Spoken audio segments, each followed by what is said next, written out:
ಹುಣ್ಣಿಮೆಯ ಶಕ್ತಿ ಅಪಾರವಾದಂಥದ್ದು. ಬರುವಂತಹ ಒಂದು ಹುಣ್ಣಿಮೆ, ನಾಳೆ ಹುಣ್ಣಿಮೆ ಏನಿದೆ ಅದು ಅಪಾರವಾದಂಥ ಒಂದು ಶಕ್ತಿ.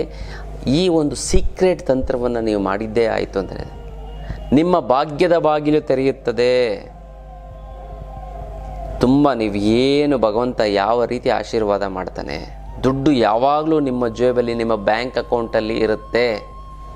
ಆ ರೀತಿ ಒಂದು ಅದ್ಭುತವಾದಂಥ ಒಂದು ತಂತ್ರವನ್ನು ನೀವು ಮಾಡಿಕೊಳ್ಳಿ, ಗೊತ್ತಲ್ಲ. ಒಂದು ಅದ್ಭುತವಾದ ತಂತ್ರವನ್ನು ಮಾಡ್ಕೊಳ್ಳಿ, ತುಂಬ ಚೆನ್ನಾಗಾಗುತ್ತೆ, ಅನುಕೂಲ ಆಗುತ್ತೆ.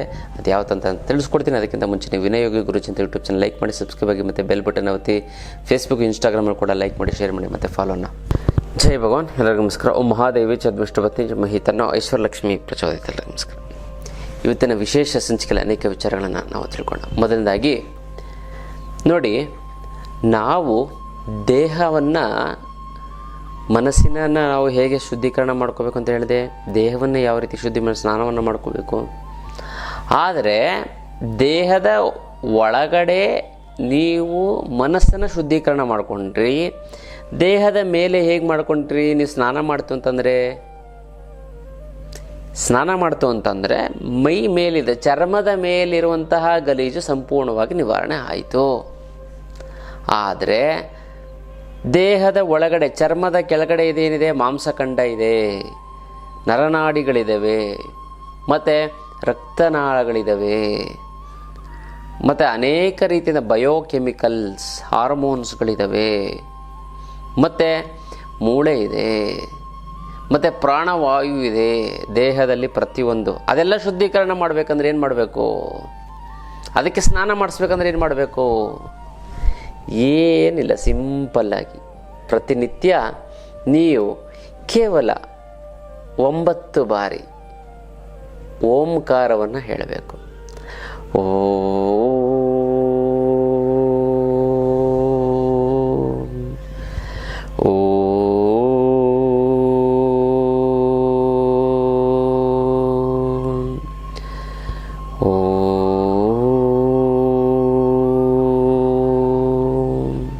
ಅಂತ ಇದನ್ನು ದೇವ್ರ ಮನೆಯಲ್ಲಿ ಕೂತ್ಕೊಂಡಾರು ಹೇಳಿ, ಹಾಸಿಗೆ ಮೇಲಾರು ಕೂತ್ಕೊಂಡು ಹೇಳಿ, ಚಾಪೆ ಮೇಲೆ ಎಲ್ಲರೂ ಕೂತ್ಕೊಂಡು ಹೇಳಿ.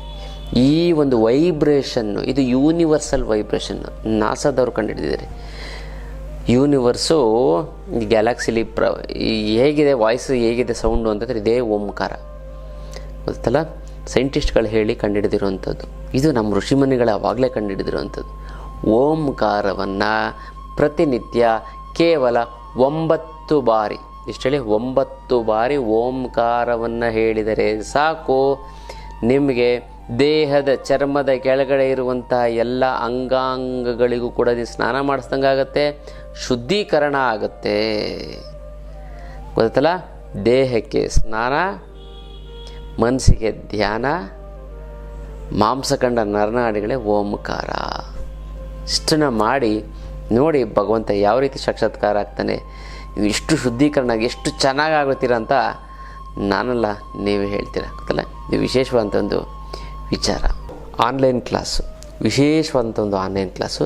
ಈ ಒಂದು ಆನ್ಲೈನ್ ಕ್ಲಾಸಲ್ಲಿ ಏನಿದೆ ಅಂತಂದರೆ, ನಿಮ್ಗೆ ಜೀವನದಲ್ಲಿ ಯಾವ ರೀತಿ ಬದುಕಬೇಕು, ಮತ್ತು ಜನವಶೀಕರಣ, ಧನವಶೀಕರಣ, ಇರುವಂತಹ ದುಡ್ಡನ್ನು ಫಸ್ಟ್ ದುಡ್ಡು ಬರೋಗೆ ಏನು ಮಾಡಬೇಕು, ಮತ್ತು ಇರುವಂಥ ದುಡ್ಡನ್ನು 10 ರೂಪಾಯಿನ 100 ರೂಪಾಯಿ, 100 ರೂಪಾಯಿಂದ 1000 ರೂಪಾಯಿ, 1000 ರೂಪಾಯಿಂದ 1,00,000 ರೂಪಾಯಿ ಹೇಗೆ ಮಾಡುವಂಥದ್ದು, ದುಡ್ಡನ್ನು ಯಾವ ರೀತಿ ಬಳಸಬೇಕು, ಯಾವ ರೀತಿ ಉಳಿಸ್ಬೇಕು, ಮತ್ತು ಯಾವ ರೀತಿ ಗಳಿಸ್ಬೇಕು, ಜನರನ್ನು ಕೂಡ ಯಾವ ರೀತಿ ಉಳಿಸ್ಕೋಬೇಕು.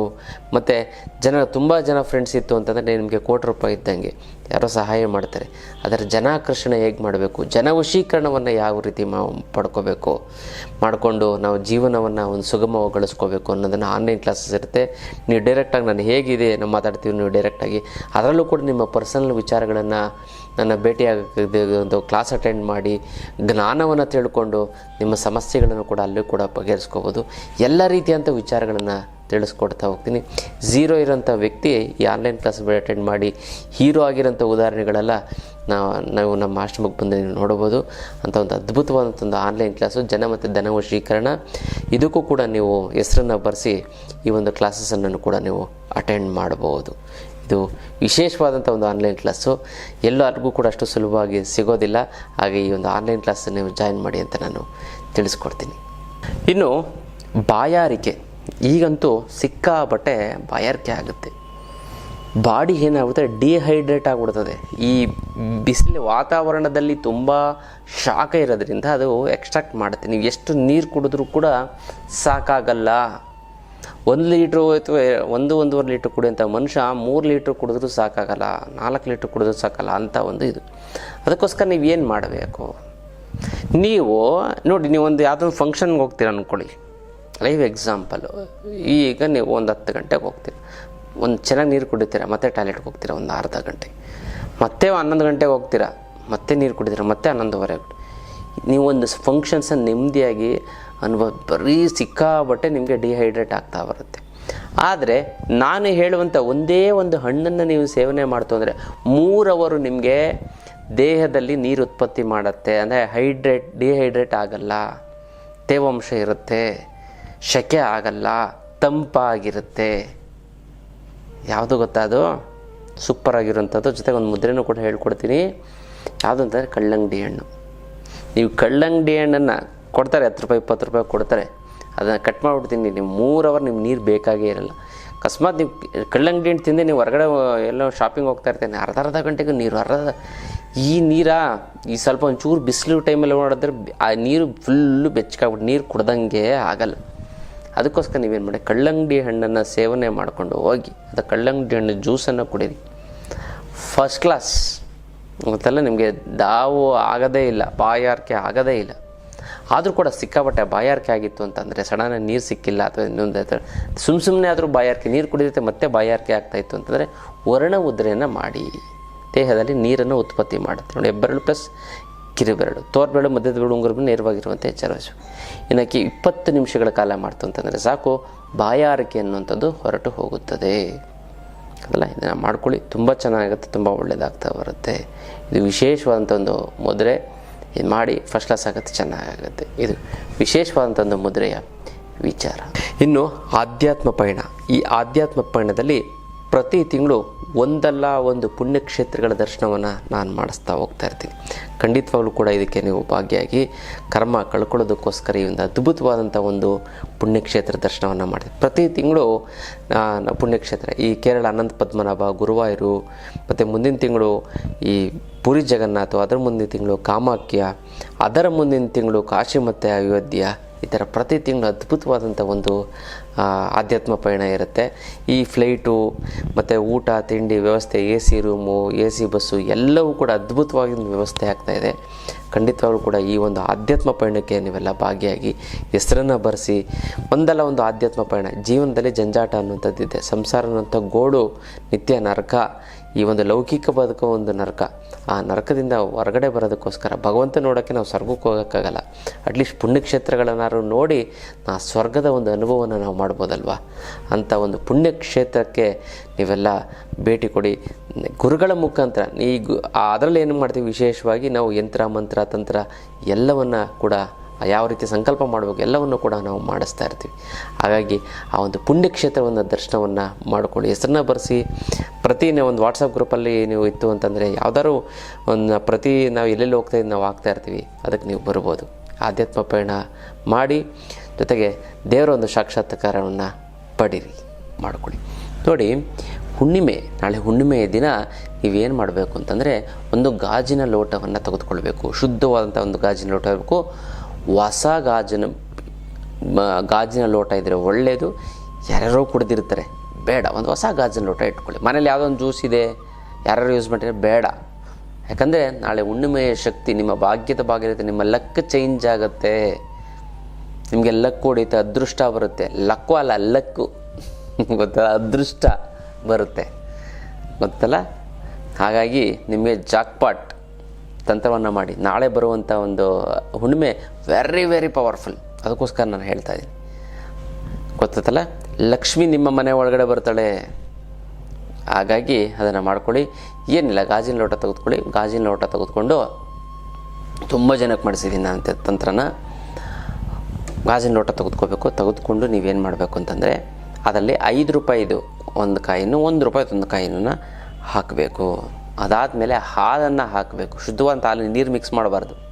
ಹಾಲನ್ನು ಹಾಕಬೇಕು. ಲೋಟ ತುಂಬ ಹಾಕಿ ಅದರ ಮೇಲೆ ಮುಚ್ಚಳ ಏನಾರು ಒಂದು ಇಡಬೇಕು. ಚೆಲ್ದಂಗೆ ಇಟ್ಟು ಅದನ್ನು ಚಂದ್ರನ ಒಂದು ಬಿಂಬ ಅದರ ಮೇಲೆ ಬೀಳಬೇಕು. ಅಂದರೆ ಟೆರೆಸ್ ಮೇಲೋ ಅಥವಾ ನಿಮ್ಮ ಒಂದು ಏನು ಕಿಟಕಿ ಇರುತ್ತೆ, ಕಿಟಕಿ. ಇನ್ನು ಬರಬೇಕಾಗಿರೋ ದುಡ್ಡು ಬರ್ತಾ ಇಲ್ಲ ಅಂತಂದರೆ, ಕೊಡೋರಿಗೆ ಕೊಡೋಕ್ಕಾಗ್ತಾ ಇಲ್ಲ ಅಂದರೆ, ಸಿಕ್ಕಾಪಟ್ಟೆ ಸಾಲ ಆಗಿತ್ತು ಅಂದರೆ, ಗುರುಗಳೇ ದುಡ್ಡು ನೀರು ಥರ ಖರ್ಚಾಗ್ತಾ ಇದೆ, ಎಲ್ಲಿ ಹೋಗ್ತಾ ಇದೆ ಎಲ್ಲಿ ಬರ್ತಾ ಇದೆ ಗೊತ್ತೇ ಆಗ್ತಾಯಿಲ್ಲ ಅನ್ನೋಂಥವ್ರಿಗೆ ಏಕೈಕ ರಾಮಬಾಣ ಅಂದರೆ ಅಷ್ಟಲಕ್ಷ್ಮಿ ಯಂತ್ರ. ಈ ಅಷ್ಟಲಕ್ಷ್ಮಿ ಯಂತ್ರವನ್ನು ಮನೆಯಲ್ಲಿ ಪ್ರತಿಷ್ಠಾಪನೆ ಮಾಡಿದ್ದೇ ಆಯಿತು ಅಂದರೆ ಅದೆಂಥದ್ದೇ ಹಣಕಾಸಿನ ಸಮಸ್ಯೆ ಇದ್ದರೂ ಸಂಪೂರ್ಣವಾಗಿ ನಿವಾರಣೆ ಆಗಿಬಿಡುತ್ತೆ. ಸಾಲ ಸೋಲಗಳೆಲ್ಲ ಸಂಪೂರ್ಣವಾಗಿ ತೀರೋಗುತ್ತೆ. 6 ತಿಂಗಳಲ್ಲಿ ಅದೆಂಥದ್ದೇ ಸಾಲ ಇದ್ದರೂ ಕೂಡ ತೀರೋಗುತ್ತೆ. ಬೇಡ ಒಂದು ವರ್ಷ ತೊಗೊಳ್ಳಿ ಬಿಡಿ, ಬೇಡ ಒಂದು ವರ್ಷದಲ್ಲಿ ಒಂದು ಅರ್ಧ ತೀರೋದ್ರೂ ನೀವು ಎಷ್ಟೊಂದು ನಿರಾಳತೆ ಬಂದುಬಿಡ್ತದೆ, ಗೊತ್ತಲ್ಲ. ಈ ಒಂದು ಯಂತ್ರಕ್ಕೆ ಮುಟ್ಟು ಕಟ್ಟು ಚಟ್ಟು ಮಡಿ ಮೈಲಿಗೆ ಸೂತ್ಕ ಗೀತ್ಕ ವೆಜ್ಜು ನಾನ್ ವೆಜ್ಜು ಜಾತಿ ಗೀತಿ ದಿಕ್ಕು ಗೀಕು ಆ ಥರದ್ದು ಏನಿಲ್ಲ. ಇಟ್ಟ ಸಹ ಕೆಲಸ ಆಗುತ್ತೆ. ದೇವ್ರ ಮಲ್ಲಾರು ಇಡ್ಬೋದು, ಬೀರ್ನಲ್ಲಾರು ಇಡ್ಬೋದು. ಪ್ರತಿದಿನ ಪೂಜೆ ಮಾಡಲೇಬೇಕು ಅಂತ ಏನಿಲ್ಲ. ಪೂಜೆ ಮಾಡಲಿಲ್ಲ ಅಂತಂದ್ರೂ ಕೂಡ ನಡೆಯುತ್ತೆ. ಜೊತೆಗೆ ಇದು ಕರ್ಮ ಕಳೆದಿದ್ರೆ ಮಾತ್ರ ತೊಗೊಳಕ್ಕಾಗೋದು. ಎಲ್ಲರ ಕೈಲೂ ಅಷ್ಟು ಸುಲಭವಾಗಿ ಬರೋದಿಲ್ಲ. ಸಂಕಲ್ಪ ಮಾಡ್ಕೊಳ್ಳಿ. 10-20 ಬಾರಿ ಸಂಕಲ್ಪ ಮಾಡಿಕೊಂಡ್ರೆ ಅದು ಹೇಗೋ ನಿಮ್ಮ ಮನೆ ಒಳಗಡೆ ಬರ್ತದೆ. ಸಾಕ್ಷಾತ್ ಮಹಾಲಕ್ಷ್ಮಿ ಯಂತ್ರದ ಮೂಲಕ ನಿಮ್ಮ ಮನೆಗೆ ಬಂದು ಸ್ಥಿರವಾಗಿ ನಿಲ್ತಾಳೆ. ಇನ್ನು ಈ ಅಷ್ಟಲಕ್ಷ್ಮಿ ಯಂತ್ರ ನಿಮ್ಮ ಮನೇಲಿ ಇತ್ತು ಅಂತಂದರೆ ಯಾವುದೇ ಕಾರಣಕ್ಕೂ ನೀವು ತಲೆ ಕೆಡಿಸ್ಕೊಳಕ್ಕೆ ಹೋಗ್ಬಿಡಿ. ಹಣಕಾಸನ್ನು ನೀವು ಮರೆತು ಬಿಡಿ, ಬೇರೆ ಬಗ್ಗೆ ನೀವು ಯೋಚನೆ ಮಾಡಿ. ಅಂಥ ಒಂದು ಅದ್ಭುತವಾದ ಒಂದು ಶಕ್ತಿ, ಗಿಡಮೂಲಿಕೆಗಳನ್ನೆಲ್ಲ ಕುಟ್ಟಿ ಪುಡಿ ಮಾಡಿ ಅರೆದು ಒಣಗಿಸಿ ಭಸ್ಮ ಮಾಡಿ ಈ ಒಂದು ಯಂತ್ರನ ಪ್ರಾಣ ಪ್ರತಿಷ್ಠಾಪನೆ ಮಾಡಿ ಶಕ್ತಿ ತುಂಬಿ ಇಟ್ಟಿರುವಂಥ ಒಂದು ಯಂತ್ರ. ಈ ಯಂತ್ರವನ್ನು ನೀವು ಪ್ರತಿಷ್ಠಾಪನೆ ಮಾಡಿ ನಿಮ್ಮ ಹಣಕಾಸಿನ ಸಮಸ್ಯೆಯ ಸಂಪೂರ್ಣ ನಿವಾರಣೆನ ನೀವೇ ನೋಡ್ತೀರ. ಹಾಗಾಗಿ ಇದನ್ನು ಇನ್ನು ಅತ್ಯದ್ಭುತವಾದಂಥ ಒಂದು ಅಷ್ಟಲಕ್ಷ್ಮಿ ಯಂತ್ರದ ವಿಚಾರ. ಈ ಓಪನ್ ಆಯಿತು ಅಂತಂದರೆ ಅದು ಅದರ ಒಂದು ಬಿಂಬ ಅದರೊಳಗಡೆ ಬೀಳಬೇಕು, ಅದರ ಒಂದು ಪ್ರಭಾವ ಬೀಳಬೇಕು. ಆ ರೀತಿ ನೋಡ್ಕೊಳ್ಳಿ, ಗೊತ್ತಲ್ಲ.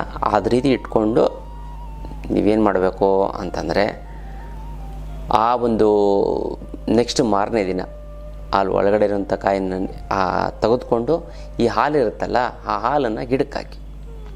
ಈ ಒಂದು ಕಾಯಿನನ್ನು ತೆಗೆದುಕೊಂಡು ನೀವೇನು ಮಾಡಿ ಅಂತಂದರೆ ನಿಮ್ಮ ಪರ್ಸಲ್ಲಿ ಇಟ್ಕೋಬೇಕು. ಖರ್ಚು ಮಾಡಬಾರ್ದು. ಒಂದು ಪ್ಲಾಸ್ಟಿಕ್ ಕವರು ಅಥವಾ ನೀಟಾಗಿ ಸೆಲೆಫಿನ್ ಟೇಪ್ ಹಾಕ್ಬಿಟ್ಟು ನಿಮಗೆ ಸದಾ ನಿಮ್ಮ ಜೇಬಲ್ಲಿ ಇರಬೇಕು. ಎಲ್ಲೇ ಹೋದರೂ ನೀವು ದುಡ್ಡು ತೊಗೊಂಡು ಹೋಗ್ತೀರಲ್ವ, ಅದ್ರ ಜೊತೆ ಇರಬೇಕು. ಪರ್ಸಲ್ಲಿ ಇಟ್ಬಿಟ್ರೆ ಇನ್ನು ಹೆಣ್ಮಕ್ಳು ಪರ್ಸಲ್ಲಿದ್ದರೆ ಇನ್ನೂ ಒಳ್ಳೆಯದು. ನಾನು ಈ ತಂತ್ರವನ್ನು ಮಾಡೋಕ್ಕೆ ಹೇಳಿದ್ದೆ ಒಬ್ಬರಿಗೆ. ಇಂಥ ಒಂದು ಅದ್ಭುತವಂತ ಒಂದು ಅಮಾವಾಸ್ಯೆ ದಿನ ಅವ್ರೇನು ಮಾಡಿ ಟೆರೆಸ್ ಮೇಲೆ ಇಟ್ಬಿಟ್ಟಿದ್ದಾರೆ. ನೆಕ್ಸ್ಟ್ ಡೇ ಬಂದು ನೋಡ್ತಾರೆ ಹಾಲೇ ಇಲ್ಲ. ಯಾಕಂದರೆ ಯಾವುದು ಬಂದು ಹಾಲು ಆ ಬೆಕ್ಕು ಬಂದು ಹಾಲು ಕುಡ್ಕೊಂಡು ಹೋಗಿ ಅದನ್ನು ಉಂಟಿಸ್ಬಿಟ್ಟು ಹೊಟ್ಟೋಗ್ಬಿಟ್ಟಿದೆ. ಏನು ಮಾಡೋದು ಊರುಗಳೇ ನಾನು ಅಂತ ಬಂದಿದ್ದರು. ಹಾಗಾಗಿ ಆ ಹುಣ್ಣಿಮೆ ಬರೋವರೆಗೂ ನೀವು ಕಾಯಿರಿ ಅಂತ ನಾನು ಹೇಳಿದೆ. ಅದಕ್ಕೆ ಒಂದೊಂದು ಹುಣ್ಣಿಮೆ ಒಂದೊಂದು ವಿಶೇಷತೆ ಇರುತ್ತೆ. ಮತ್ತು ಬೇಸಿಗೆ ಟೈಮಲ್ಲಿ ಬರುವಂಥ ಹುಣ್ಣಿಮೆನೇ ಬೇರೆ, ಮಳೆಗಾಲದಲ್ಲಿ ಬರುವಂಥ ಒಂದು ಹುಣ್ಣಿಮೆನೇ ಬೇರೆ, ಪ್ರಕೃತಿ ಮತ್ತು ಚಳಿಗಾಲದಲ್ಲಿ ಬರುವಂಥ ಹುಣ್ಣಿಮೆನೇ ಬೇರೆ. ಮತ್ತೆಲ್ಲ ಎಲ್ಲ ಹುಣ್ಣಿಮೆನೂ ಒಂದೇ ಥರ ಇರೋದಿಲ್ಲ. ಹಾಗಾಗಿ ಅದನ್ನು ಮಾಡ್ಕೊಳ್ಳಿ. ಈ ಒಂದು ಇದನ್ನು ಮಾಡಿತ್ತು ಅಂತಂದರೆ ಪರ್ಸಲ್ಲಿ ಇಟ್ಕೊಳ್ಳಿ, ಖರ್ಚು ಮಾಡೋಕ್ಕೆ ಹೋಗ್ಬೇಡಿ. ನಿಮಗೆ ಲಕ್ಷ್ಮಿ ಸದಾ ನಿಮ್ಮ ಮನೆ ಇರುತ್ತಲ್ಲ, ನಿಮಗೆ ಲಕ್ಕು ಮತ್ತು ಸ್ಟಾರ್ ಚೇಂಜ್ ಆಗ್ತಾ ಬರುತ್ತೆ. ಅಂದರೆ ಅದೃಷ್ಟ ಬರುತ್ತೆ. ಯಾವ ರೀತಿ ಅದೃಷ್ಟ ಬರುತ್ತೆ ಅಂದರೆ ನನಗೆ ಗೊತ್ತಿಲ್ಲ, ಭಗವಂತನಿಗೆ ಮಾತ್ರ ಗೊತ್ತು, ನಿಮಗೂ ಕೂಡ ಗೊತ್ತಿಲ್ಲ. ಹಾಗಾಗಿ ಇದನ್ನು ಮಾಡ್ಕೊಳ್ಳಿ, ತುಂಬ ಚೆನ್ನಾಗುತ್ತೆ, ಒಳ್ಳೆಯದಾಗ್ತಾ ಬರುತ್ತೆ. ಮತ್ತು ಯಾರ್ಯಾರಿಗೆ ನಾಳೆ ಹುಣ್ಣಿಮೆ ವಿಶೇಷವಾಗಿ ಸಂಕಲ್ಪ ಮಾಡಬೇಕು ನಿಮ್ಮ ಹೆಸರನ್ನ ಕಮೆಂಟ್ ಮಾಡಿ. ಅಮ್ಮ ಮಹಾಲಕ್ಷ್ಮಿ ನಿನ್ನ ಆಶೀರ್ವಾದ ಸದಾ ನನ್ನ ಮೇಲೆ ಇರ್ತೀನಿ, ಶತಕೋಟಿ ನಮಸ್ಕಾರ ಅಂತ ಕಮೆಂಟ್ ಮಾಡಿ ಕಳಿಸಿ. ನಾನು ಸಂಕಲ್ಪವನ್ನು ಮಾಡ್ತೀನಿ, ತಂತ್ರವನ್ನು ಮಾಡಿ ಒಂದಕ್ಕೊಂದು ಸೇರಿ ತುಂಬ ಚೆನ್ನಾಗುತ್ತೆ, ಒಳ್ಳೆಯದಾಗ್ತಾ ಬರುತ್ತೆ. ಇದು ವಿಶೇಷವಾದ ತಂತ್ರದ ವಿಚಾರ. ಇನ್ನಷ್ಟು ವಿಚಾರ ತಿಳ್ಕೊಳ್ಳೋಣ ಮುಂದಿನ ಸಂಚಿಕೆಯಲ್ಲಿ. ಅಲ್ಲಿವರೆಗೂ